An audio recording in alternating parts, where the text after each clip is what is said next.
بسم اللہ الرحمن الرحیم۔ تفہیم دین کے آج کے پروگرام میں ہم بحث کریں گے ولی اور ولایت کے موضوعات پر۔ یہ بحث صرف اس لیے ہم کرتے ہیں کہ ہم سمجھ سکیں کہ قرآن پاک کے یہ الفاظ کیا معنی رکھتے ہیں اور ان الفاظ کے کیا مفاہیم ہیں، اور ان الفاظ کے مفاہیم اور معانی کو سامنے رکھتے ہوئے ایک مسلمان اپنے کردار کو کیسے تعمیر کر سکتا ہے۔ یہ حقیقت یاد پاک تلاوت والی کتاب بھی ہے، اور تلاوت سے آگے بڑھتے ہوئے آپ کو قرآن پاک کو سمجھنا چاہیے، اور سمجھنے کے بعد پھر قرآنی تعلیمات کو اپنے افکار اور اعمال میں اتارنا چاہیے۔ بڑے افسوس سے کہنا پڑتا ہے کہ امت مسلمہ کا تو تعلق ہی قرآن سے کٹ گیا، اور بڑے افسوس سے میں کہہ رہا ہوں کہ امت مسلمہ میں 20% سے زائد لوگوں کو قرآن پاک دیکھ کے پڑھنا بھی نہیں آتا، اور یہ حالت صرف پاکستان ہندوستان کی نہیں بلکہ عرب و عجم کے مسلمانوں کی یہی حالت ہے۔ مجھے ایک دفعہ عجیب اتفاق ہوا کہ مسجد نبوی میں ہمارے ایک تعلق والے قاری صاحب قرآن پاک مغرب سے عشاء کے بعد پڑھایا کرتے تھے عشاء تک۔ میں ان کے پاس بیٹھا تو ایک عربی آیا جس کی عمر 60 سال سے زائد تھی، اور وہ بیٹھ کر قرآن پاک پڑھ رہا تھا، سورہ فاتحہ، اور سورہ فاتحہ بھی وہ صحیح ادائیگی اور الفاظ کے ساتھ نہیں پڑھ پاتا تھا۔ یہ میرا پہلا تجربہ تھا زندگی میں کہ ایک عرب ملک میں مدینہ شریف میں مسجد نبوی میں ایک اجمی استاد اور قاری کے پاس ایک عربی شخص قرآن پاک کی سورۃ فاتحہ کی ادائیگی درست کر رہا تھا۔ میں نے ان سے پوچھا، زمانہ طالب علمی تھا میرا، میں نے ان سے پوچھا کہ یہ عربی ہو کے قرآن پاک نہیں پڑھ سکتا؟ تو انہوں نے بڑا خوبصورت جواب دیا کہ آپ کے کراچی میں رہنے والے لوگ بڑے اچھے اردو بولتے ہیں، مگر جنہوں نے لکھنا پڑھنا نہیں سیکھا وہ اچھی اردو تو بولتے ہیں مگر اچھی اردو پڑھ نہیں سکتے۔ سرائکی لوگ بڑی اچھی سرائکی بولتے ہیں لیکن سرائکی میں لکھا ہوا پڑھ نہیں سکتے۔ ایک بچہ چھوٹی عمر میں ماں باپ کے ساتھ بڑی اچھی اردو بولتا ہے، لیکن اگر آپ اس کے سامنے اخبار رکھیں اور اسے کہیں کہ پڑھیے، اخبار کو نہیں پڑھ سکے گا۔ کتاب رکھیے، کتاب نہیں پڑھ سکے گا۔ سارا دن اور رات وہ اپنے ماں باپ سے، اپنے بہن بھائیوں سے اردو بولتا ہے۔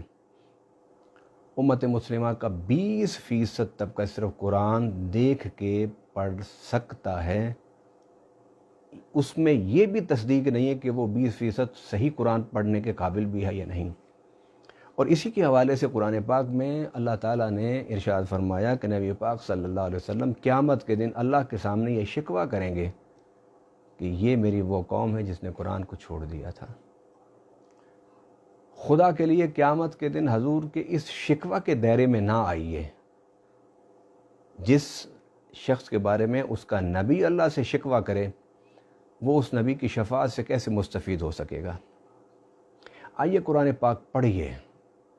قرآن پاک پڑھنے کے بعد قرآن پاک کے مفاہیم اور مطالب کو سمجھیے، اور اس کے معنی اور مطالب اور مفاہیم سمجھنے کے بعد آپ کو چاہیے کہ آپ اس کے مفاہیم اور مطالب کو اپنے کردار میں، اپنے افکار میں اسے سموئیے، کیونکہ سیدنا علی حجویری المعروف داتا صاحب رحمہ اللہ کا عرس لاہور میں انعقاد پذیر ہے، اور بہت بڑے عالم تھے دادا صاحب، بہت بڑے صوفی تھے، مگر آپ کی جو عوام میں شناخت اور پہچان ہے وہ ہے ولایت کے حوالے سے ہے کہ آپ اللہ کے بہت بڑے ولی تھے۔ میں اس لیے چاہتا ہوں کہ حضور داتا صاحب رحمہ اللہ کو میں خراج عقیدت پیش کروں قرآن کے ان الفاظ میں کہ جن الفاظ اور آیات میں اللہ تعالیٰ نے ولی کا معنی مفہوم بیان کیا ہے۔ آئیے اس سلسلے میں پہلی آیت آپ نوٹ فرمائیں، آیت نمبر 257، پارہ تیسرا، سورۃ